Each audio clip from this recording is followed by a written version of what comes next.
Of course, there is much more to discuss on these latest developments, so now let's bring in ABC News national security and defense analyst Mick Mulroy and ABC's Britt Clennett, who is there on the scene in Kyiv where those drone strikes have been reported overnight. So, Britt, let's begin with you. What's the latest on the ground there in Kyiv?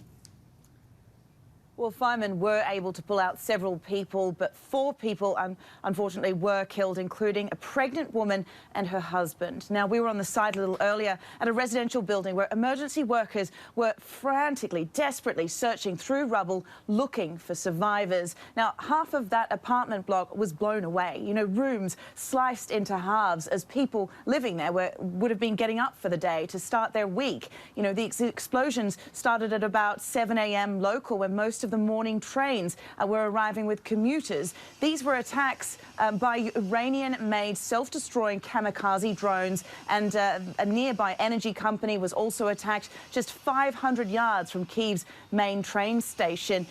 Let's remember, it's a week after the rush hour attacks on Monday, so the timing of these attacks, this terror raining upon the heart of the country, the capital, is really key.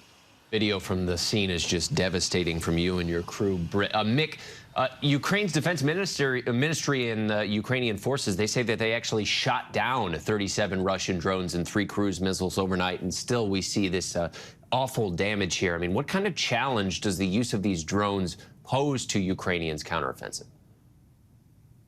So, Trevor, this really shows that Russia cannot figure out how to turn around the ground offensive and now counteroffensive by the Ukrainians, and they've resorted to these type of terrorist-type tactics with these drones. They're very difficult. They barely show up on radar. They can change directions, and they can loiter, which means they can stay around a target for a while coming in from different directions. They can be shot down, but this is why it's so important to give Ukrainians an integrated air and missile defense system. And with these, I mean, as you say, Mick, terrorist actions. Britt, I know you spoke with the mayor of Kyiv. What is he saying about these drone strikes? Mayor Klitschko said that residents here are angry, but he said they're not scared. He says these are attacks on civilians, on women, on children, on families. You know, as I said, a pregnant woman. And he says it really makes it clear to him that these are war crimes carried out by Vladimir Putin. He said the city is prepared for all kinds of scenarios, that they will remain defiant, whatever it takes, in the face of this Russian terror unleashed on his city, his hometown, in the heart of the capital. Mick, Ukraine says it's planning on buying about 1,000 drones of their own to help out on the front lines. I mean, what kind of weapon systems can actually deter these kinds of drone strikes? So you can use old conventional ZSU-type mass fire. You can shoot them down with MiGs. There are drones that actually are made to take out drones. They essentially get close to a drone and explode. So I don't know what type they're buying. They've used all sorts, including commercial ones, just to be able to spot the target, the same drones you see flying around with the kid at the park. They buy those all the way up to us providing them what we call switchblade drones, which are very sophisticated. So I don't know, but those can really help them defend themselves against these type of attacks. Interesting.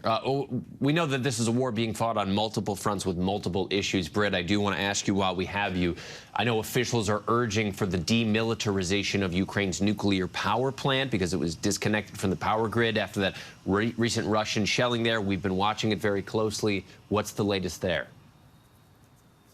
Well, Trevor, there were Russian attacks on the Zaporizhzhia power plant again, which disconnected the last line of that power grid. Now, Ukraine says that the Russians have kind of changed their tactics and are trying to blackmail the world by attacking this power plant. But in Ukraine, it also has huge and immediate implications on people's lives here. You know, the power plant attacks are seriously threatening to interrupt the energy supply, not just in Kyiv, but across the country, impacting heating, water, electricity ahead of the cold winter months, which are just around the corner. All right, Britt Clennett and Mick Mulroy, we appreciate both of your times. And Britt, stay safe for us there in Kyiv. We appreciate your reporting. Hi, everyone. George Stephanopoulos here. Thanks for checking out the ABC News YouTube channel. If you'd like to get more videos, show highlights, and watch live event coverage, click on the right over here to subscribe to our channel. And don't forget to download the ABC News app for breaking news alerts. Thanks for watching.